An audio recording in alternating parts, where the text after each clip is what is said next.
हर हर महादेव दोस्तों, आज के वीडियो में हम जानेंगे सोमनाथ शिवलिंग की हिस्ट्री के बारे में। अगर आपको वीडियो अच्छी लगी हो तो वीडियो को लाइक एंड चैनल को सब्सक्राइब जरूर करें। शिव पुराण के अनुसार सोमनाथ ज्योतिर्लिंग भगवान शिव का प्रथम ज्योतिर्लिंग है। यह मंदिर गुजरात राज्य के सौराष्ट्र क्षेत्र में स्थित है। ऐसी मान्यता है कि इस शिवलिंग की स्थापना स्वयं चंद्रदेव ने की थी। पुराणों में सोमनाथ ज्योतिर्लिंग की स्थापना से संबंधित कथा इस प्रकार है।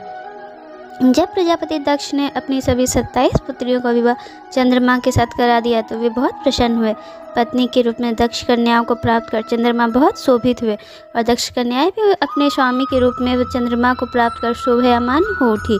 चंद्रमा की उन 27 पत्नियों में रोहिणी उन्हें सबसे ज़्यादा प्रिय थी, जिनको वे विशेष आदर तथा प्रेम करते थे। उनका इतना प्रेम अन्य पत्नियों से नहीं था।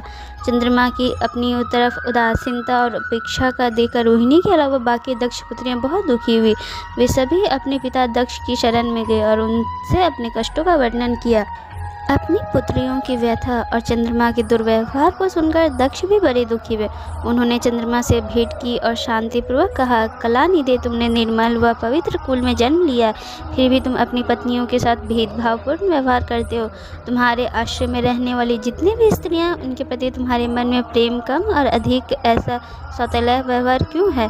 तुम किसी को अधिक प्यार करते हो, किसी को कम प्यार देते हो।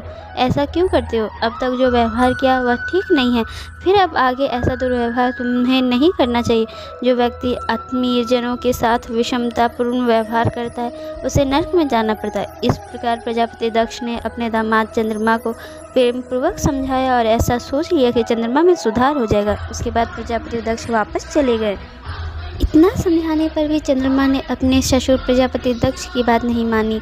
रोहिणी के प्रति अतिशय आसक्ति के कारण उन्होंने अपने कर्तव्य की अवहेलना की तथा अपनी अन्य पत्नियों का कुछ भी ख्याल नहीं रखा और उन सभी से उदासीन रहे। दोबारा समाचार प्राप्त कर प्रजापति दक्ष बड़े दुखी हुए। वे पुनः चंद्रमा के पास आकर उन्हें उत्तम नीति के द्वारा समझाने लगे।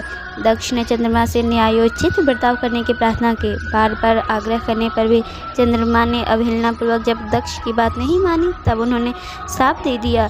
दक्ष ने कहा कि मेरे आग्रह करने पर भी तुमने मेरी अवज्ञा की, इसलिए मैं तुम्हें क्षय रोग होने का श्राप देता हूँ। दक्ष द्वारा शाप देने के साथ ही क्षण भर में चंद्रमा क्षय रोग से ग्रसित हो गए। उनके क्षीण होते ही सर्वत्र हाहाकार मच गया। सभी देवगण तथा ऋषिगण भी चिंतित हो गए। परेशान चंद्रमा ने अपनी अवस्था तथा उसके कारणों की सूचना इंद्र आदि देवता तथा ऋषियों को दी।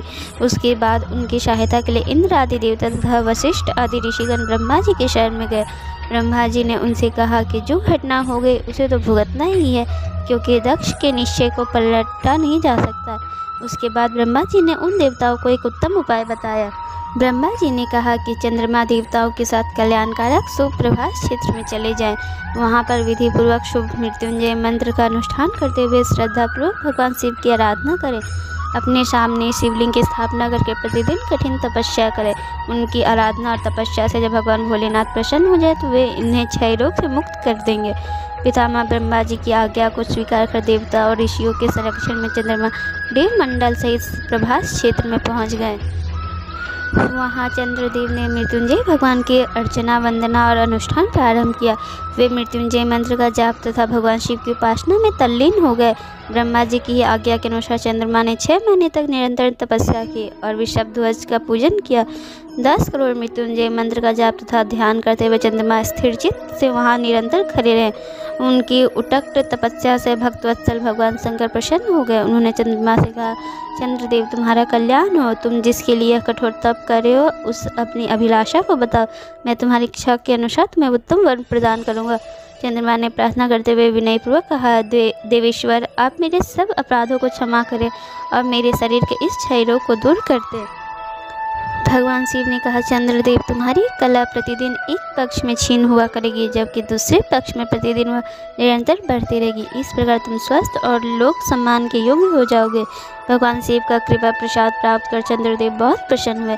उन्होंने भक्तिपूर्वक शंकर की स्तुति की। ऐसी स्थिति में निराकार शिव उनकी दृढ़ भक्ति को देखकर साकार लिंग के रूप में प्रकट हुए और संसार में सोमनाथ ज्योतिर्लिंग के नाम से प्रसिद्ध हुए। सोमनाथ मंदिर पर इतिहास में कई बार आक्रमण हुआ है। इसका निर्माण कई बार हो चुके हैं। यहाँ समय समय पर आक्रमणों का शिकार हुआ है। जहां सबसे पहले लोकप्रिय आक्रमण महमूद गजनवी का था, जो 1024 ईस्वी पूर्व में हुआ था। उन्होंने सोमनाथ मंदिर को कई बार लूटा और नष्ट कर दिया।